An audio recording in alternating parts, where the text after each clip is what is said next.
ఫిబ్రవరి 20, 2021 సుందరయ్య విజ్ఞాన కేంద్రంలో 50 ఏళ్ల విప్లవ విద్యార్థి ఉద్యమ ప్రస్థానం జరిగింది. విద్యార్థి అమరులకు నివాళులు అర్పిస్తూ హాలు ముందు పాటలు, రూపావిష్కరణను నిర్వహించుకున్నారు. తొలి సెషన్కు ఆహ్వానం రమణ, అధ్యక్షత సాంబమూర్తి, ఆహ్వాన సంఘం అధ్యక్షుడి పలుకులుగా హరగోపాల్ గారు మాట్లాడారు. జగన్మోహన్ సింగ్, భగత్ సింగ్ మేనల్లుడు, కాత్యాయని విద్మాహే, శివారెడ్డి, గోపీనాథ్, ప్రదీప్, కోదండరాము మొదలగు వారు తమ అనుభవాలను పంచుకున్నారు.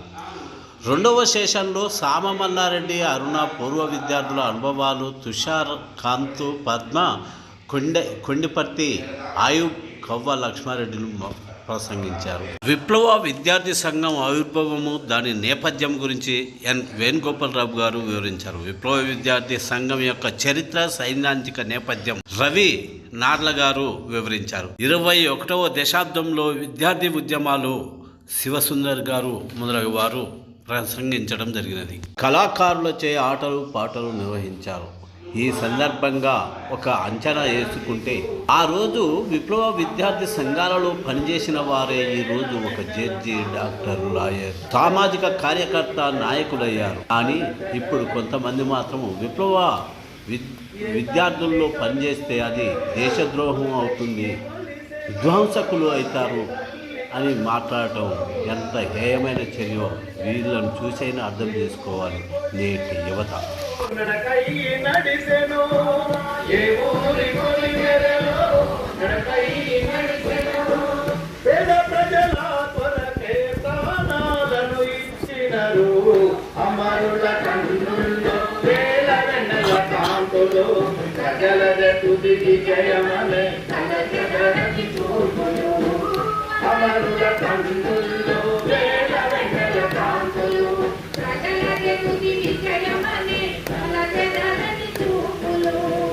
గ్రామ గ్రామాలు తిరిగి ధరలను చూసినారు, గ్రామ గ్రామాలు తిరిగి ధరలను చూసినారు, గరాల వెనుకున్న కథలను చదివినారు, వెనుకున్న కథలను చదివినారు, గాయాలు చేసేటోళ్ళ గుండెలు పదలేసినారు.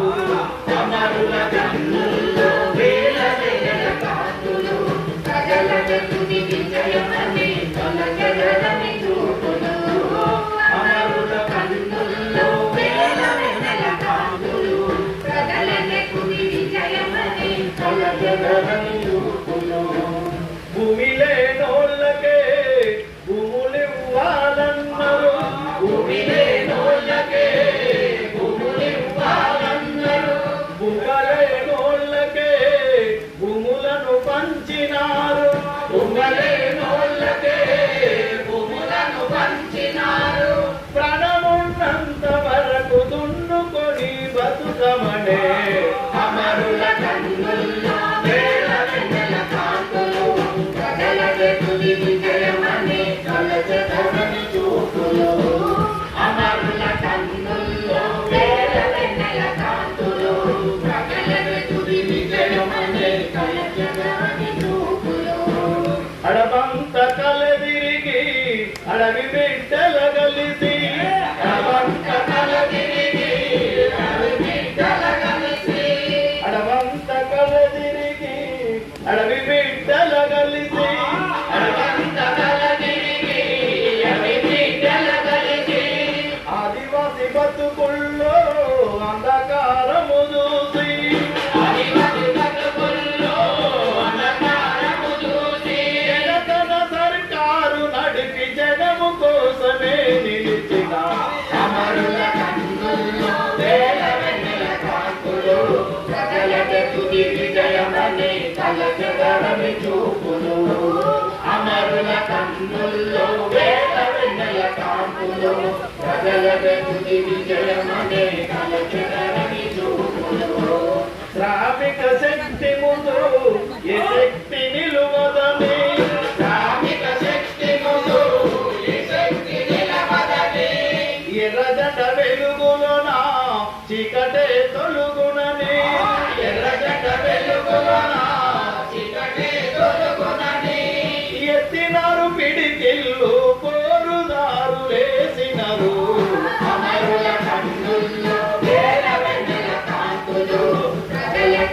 తుది విజయమనే తలచెదరని చూపులు అమరుల కన్నుల్లో వేల వెన్నెల కాంతులు ప్రజలదే తుది విజయమనే తలచెదరని చూపులు బెంగాలు కొండలలో నిపుర పలగిసెనని బెంగాలు కొండలలో నిపుర పలగిసెనని బెంగాలు కొండలలో నిపుర పలగిసెనని బెంగాలు కొండలలో నిపుర పలగిసెనని శ్రీకాకుళములోన మంటలై మండెనని శ్రీకాకుళములోన మంటలై మండెనని శ్రీకాకుళంలోన మంటలై మండెనని శ్రీకాకుళంలోన మంటలై మండెనని సత్యమే గెలుచు వరకు కోరు జ్వాలలాగవని అమరుల కన్నుల్లో వేల వెన్నెల కాంతులు ప్రజలదే తుది విజయమని తలచెదరని చూపులు అమరుల కన్నుల్లో వేల వెన్నెల కాంతులు ప్రజలదే తుది విజయమని తలచెదరని చూపులు జోహార్ అమర వీరులకు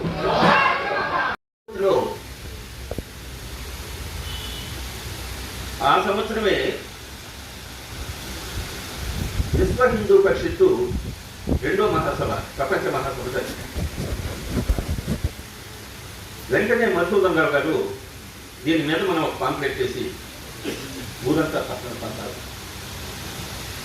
నిజంగా కూడా తిరుపతి అందరికీ తెలిసిన విషయము.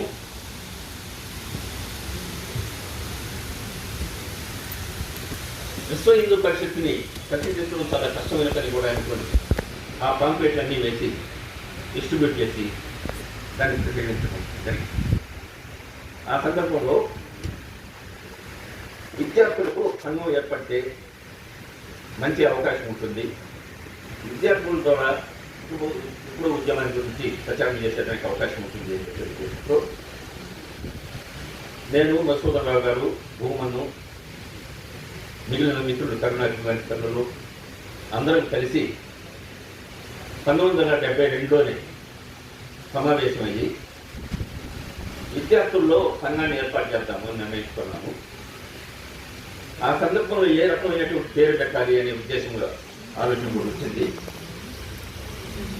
అప్పుడు భూమన్ ఉన్నాడు. ఆయన అప్పటికి బాగా పార్టీతో సంబంధాలు కూడా బాగున్నాయి.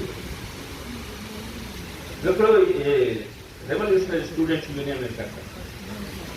అప్పుడు కొంతమంది విద్యార్థులు అక్కడ చేరిన విద్యార్థులు కొంతమంది భయపడింది, రెవల్యూషన్ పెడితే బాగుంటుందేమో అనేటప్పుడు త్రిపురనేని మధుసూదన్ రావు గారు ఏదైనా ఒక రాడికల్గా ఉండేటట్టు పెడదామయ్యా ఆయన మాటలు మాట్లాడతారు. సరే, వెంటనే నేను రాడికల్ స్టూడెంట్స్ యూనియన్ అనేది పెట్టేస్తే పోతుంది కదా, రాడికల్గా ఇంకా వేరే పేరు. అప్పుడు అందరూ కూడా క్లాప్ కొట్టి రాడికల్ స్టూడెంట్స్ యూనియన్ బెస్ట్ అని చెప్పేసి నిర్ణయించారు. అప్పటికే 2 మాసాలు మొత్తం చెప్తాను.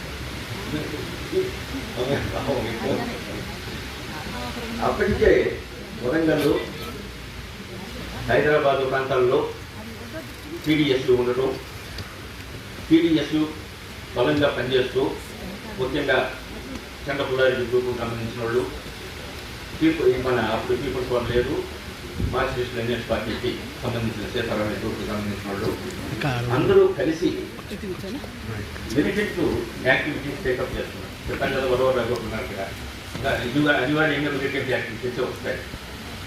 ఆ సందర్భంలో వరవరావు గారికి ఈ విషయం కూడా తెలియజేసింది. ఈ విధంగా తిరుపతిలో రాడికల్ స్టూడెంట్స్ యూనియన్ కూడా పెట్టారు. ఆయన ఇమీడియట్గా పార్టీ తెలియజేస్తుంది. కొండపల్లి సీతారామయ్య గారు వెంటనే మాకు కబురు పంపించారు, ఈ విద్యార్థి సంఘం ఎంతైనా అవసరం ఉంది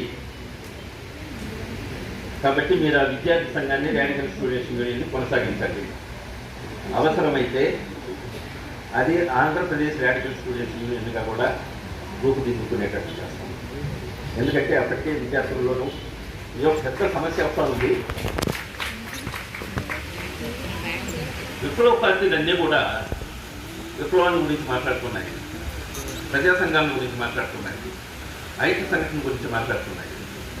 కానీ ఏదో ఒక సందర్భాల్లో విడిపోవడం జరిగింది. కాబట్టి అట్లా విడిపోయే పరిస్థితులు వచ్చినప్పుడు ప్రజా సంఘాలు విప్లవ పార్టీలకు అనుబంధంగా ఏర్పడినటువంటి పరిస్థితి ఏర్పడుతుంది. ఆ ఉద్యమాలు అలాగే ఉన్నాయి. ఉద్యమాలు బ్రహ్మాండంగా ఉధృతంగా జనాన్ని ఉత్సాహపరుస్తున్నాయి. కాబట్టి ప్రజా సంఘాలు ఏ విధంగా పనిచేయాలి అనే విషయంలో కూడా అప్పటికే చాలా తేడాలు వచ్చినప్పటికీ కూడా ఆ రోజు సందర్భాన్ని బట్టి ప్రజా సంఘాలలో కూడా విప్లవ చైతన్యంతో విప్లవ పోరాటాలు చేయాల్సి వస్తుందని చెప్పి ఉద్దేశంతో చేశారు. కానీ అటువంటి విషయాలన్నీ కూడా ఇప్పుడు ఈ 2 రోజుల సదస్సులో ఇక్కడ చాలామంది విద్యార్థులు తక్కువే ఉన్నారు. బట్ కనీసం మనమందరూ మన అనుభవాలను దృష్టిలో పెట్టుకొని విద్యార్థులకి భవిష్యత్తులో మనం ఏ రకమైనటువంటి ప్రోగ్రామ్ని మనం నిర్ణయించగలుగుతామో వాళ్ళకు గుర్తు చేసి భవిష్యత్తుని ముందుకు తీసుకుపోగలరని, విప్లవాన్ని విజయవంతం చేసే దిశలో విద్యార్థులు కూడా పనిచేయాలనేసి ఆకాంక్షిస్తూ